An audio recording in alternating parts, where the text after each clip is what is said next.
সভাপতি এবং যারা আয়োজক তাদের সহযোগিতা, আসলে আমাদের কাজগুলো আরো বড় করে এই কথাগুলো উঠবে, বড় জায়গায় আলোচিত হবে, কিন্তু দেখা যাচ্ছে যে একটা ভাটার টান যেন কোথায় দেখা যাচ্ছে। ওই ছোটবেলায় পড়েছিলাম যে মদিনার ঘরে ঘরে আনন্দ, আজ মার্কা, ঘরে ঘরে মার্কা নিয়ে আনন্দ, কিন্তু মাঠের কোলে একটি বালক একা, বিষণ্ণ নিঃসঙ্গ। সেটাই তো জুলাইয়ের বালক, সেটাই তো হাদির সন্তান, সেটাই তো জুলাইয়ের শহীদ। তাদেরকে ফেলে আজকে রাষ্ট্র ক্ষমতায় যাওয়ার উৎসব চলছে, এবং এটা একরকম ভাবারও কথা। আমি এই মঞ্চের আগেই বলেছিলাম যে বিপ্লবের মুখে ঠুলি পড়ানো হচ্ছে। গত বছর ঠিক নভেম্বর বা অক্টোবর, নভেম্বর ডিসেম্বরের দিকে, তারও আগেও বলেছিলাম হাদির উত্থান এবং তার যে প্রয়াণ, হাদিকে তখন আমি অন্তত জুলাইয়ের একদম প্রধান সারিতে প্রথম ভাগে দেখি না। সে অর্থে সেজন্য বলতে চাই যে জুলাইয়ের যদি কোনো শ্রেষ্ঠ ফসল থেকে থাকে, জুলাই অভ্যুত্থানের ঔরসে যদি কারো জন্ম হয়ে থাকে, বিশুদ্ধভাবে যে জুলাইকে ধারণ করে, সেই হচ্ছেন হাদি। এবং যখন এই জুলাই বিভক্ত, পরাস্ত, ক্লান্ত,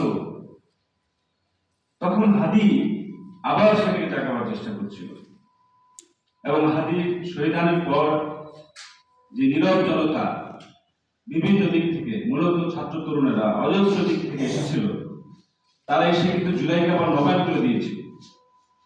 হাদি তার জীবন দিয়ে জুলাইয়ের জন্য, বাংলাদেশের মানুষের জন্য, বাংলাদেশের স্বাধীনতা সার্বভৌমত্বের জন্য, ইনসাফের জন্য জীবন দিয়ে কাজ করেছে। এবং জীবনটাকে সে যখন কোরবানি করেছে, সেটা কোনোভাবে বৃথা যায়নি, বরঞ্চ জুলাইয়ের পুনর্জন্ম আমরা দেখেছিলাম হাদির জানাজায়। আমার বিশ্বাস সেই তরুণেরা যারা এসেছিল, কাঁদতে কাঁদতে এসেছিল, তারা হারিয়ে যাবে না। আজকে কিন্তু অন্যদিক থেকে হাদির হত্যাকাণ্ড এবং তারপরে যে নীরবতা, এই নীরবতা একটা জিনিস ইঙ্গিত করে যে একটা অন্য ধরনের বন্দোবস্ত হয়ে গেছে, যে জুলাইয়ের সৈনিকদেরকে, জুলাইয়ের যোদ্ধাদেরকে তাড়ানো হবে, হত্যা করা হবে, অপমানিত করা হবে, তাদের বদনাম দেওয়া হবে, এবং বাকিরা চেয়ে চেয়ে দেখবে। বড় রাজনৈতিক শক্তি থেকে শুরু করে ছোট শক্তিগুলোও কিন্তু দেখেন, আশা ছিল যে হাদির হত্যাকাণ্ডকে ঘিরে একটা নতুন জাতীয় ঐক্য গড়ে উঠবে, আবার জুলাইয়ের পুনর্জন্ম হবে, কিন্তু সেটা হয়নি। তার মানে বিচার বিবেকগুলো, বার্তাগুলো স্পষ্ট যে জুলাই এখন তাদের জন্য একটা অস্বস্তির ব্যাপার। হাদি জুলাইকে টিকে রাখতে চেয়েছিল, তারা চেয়েছিলেন জুলাই শেষ হোক, এবং যারা জুলাই শেষ হোক চেয়েছিল, তারা হয়তো হাদির মৃত্যুও চেয়েছিল। সরাসরি না হোক, হাদির অবসান তাদেরকে স্বস্তি দিয়েছে। হাদি তাদের গলার কাটা হয়ে গেছে। আপনারা মনে আছেন যে ইনোসেন্সের হত্যাকাণ্ড, নিষ্পাপের হত্যাকাণ্ড, সেটাকে ঘিরে অনেক রকম মিথ গড়ে উঠেছে। যীশু খ্রিস্টকে যখন হত্যা করলো রোমান এম্পায়ার, তখন তার এই শহীদান, তার এই হত্যাকে ঘিরে কিন্তু খ্রিস্টানিটি গড়ে উঠল। তারা শুধু ভালোবাসার কথা বললো, প্রতিশোধের কথা বললো, এবং ক্রমশ রোমান এম্পায়ার এই নতুন যিশুর হত্যাকাণ্ডকে ঘিরে তৈরি হওয়া নতুন ধর্মকে আত্মসাৎ করে ফেলল, দখল করে ফেলল। সেটাকে নাম দিল হোলি ট্রিনিটি, নাম দিয়ে সাম্রাজ্যের ধর্ম বানিয়ে ফেলল। কিন্তু যিশু হত্যার বিচার কিন্তু হলো না। যদি যিশু হত্যার বিচার করতে হতো, তাহলে সবার আগে ভাঙতে হতো রোমান এম্পায়ার। রোমান এম্পায়ারই ছিল তার হত্যাকারী। তাহলে আজকে হাদিকে হত্যা করে যদি আমরা একটা শোকের মাহফিল বাজাই এবং সাজাই, এবং সেখানে বারে বারে তার জন্য করুণ গাথা গাই, একই সঙ্গে পুরোনো বন্দোবস্তকে না ভাঙি, নতুন করে যে বন্দোবস্ত আবার সংগঠিত হওয়ার চেষ্টা করছে, বাংলাদেশের মানুষের উপর নির্বাচনের মধ্য দিয়ে হোক, অন্যভাবে হোক, জেগে বসার চেষ্টা করছে, তাহলে তো হাদির সঙ্গে আমার বেইমানি হয়ে গেল। জুলাইয়ের আগে একটা ঐতিহাসিক জোট গড়ে উঠেছিল, ডান বাম মধ্য নির্বিশেষে বিভিন্ন ধারার মানুষ, বিভিন্ন ব্যক্তি, প্রতিষ্ঠান, আদর্শের মানুষ, তারা একটা জায়গায় এসে একটা মঞ্চে একভাবে তারা তারা 5ই আগস্ট সম্ভব করেছিল। আপনারা দেখেন একই রকম একটা ঘটনা ঘটছিল 71-এর আগে, যখন বিভিন্ন ধারা গোষ্ঠীর মানুষ স্বাধীনতার জন্য একটা জায়গায় এসে একটা মুক্তিযুদ্ধ পরিচালনা করল। তারপরে বিজয়টা ছিনতাই হয়ে গেল, একদল সব খেয়ে ফেললো, মুক্তিযুদ্ধ একটা ব্যর্থতার বা অর্থ সম্পূর্ণ গল্পের চেহারা পেল। আজকেও কিন্তু জুলাইয়ের আগে যে ঐতিহাসিক জোট ছিল তারা যে সম্পূর্ণ বিভক্ত হয়ে গেছে এবং তারা যে পরস্পরের বিরুদ্ধে কোন্দলে লিপ্ত, তার সবচেয়ে বড় প্রমাণ হচ্ছে হাদি হত্যার বিচার ঠিক মতো না চাওয়া, হাদি হত্যার বিচার শত্রুদের, ঘাতকদেরকে বিচারের সম্মুখে হাজির করা এবং সত্যটাকে জনগণের সামনে তুলে ধরা, সেই কাজে তারা কেউ আগ্রহী নন। অনেকে তো তার নামও ভুলে যান। আমরা এরকম একটা জায়গায় এসেছি যে জুলাই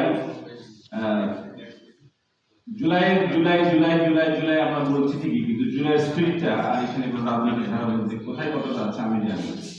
আমি দীর্ঘ কিছু আলোচনা করবো না। এখানে হাদি যে ইনোসেন্ট, তার যে মানে যত দিক থেকে আপনি একজন ব্যক্তি লেখেন নাই, একজন ব্যক্তি হয়তো তত্ত্ব রচনা করেন নাই, কিন্তু তিনি তার জীবনের আচরণে, বক্তব্যে যেই চিন্তাটা হাজির করেছেন, যে রূপরেখা হাজির করেছেন, সেটাই কিন্তু জুলাইয়ের ইশতেহার। আজকে একটা শিশু, একজন বৃদ্ধ মানুষ এসছেন, উনি একজন মানে বড় ব্যবসায়ী আমার অফিসে এসছেন, বলছে তার ছোট নাতনিরা, উনি কিন্তু ধনী শ্রেণীর একজন, তারা হাদি ভিডিও দেখছে। একজন বলছে ওর নাম হাদি, একজন বলছে না ওর নাম শরীফ ওসমান বিন হাদি, শুদ্ধ করে দিচ্ছে। আমার শিশুটাও 3.5 বছরের শিশু, সেও হাদির কথা শুনে কি বোঝে জানে না, হয়তো একটা যাকে বলে যে জুলাইয়ের যে আধ্যাত্মিক রুহানি মানে গণপুত্থানের যে রুহানি পরিচয়, রুহানি সত্তা, এটা মানুষকে টাচ করে।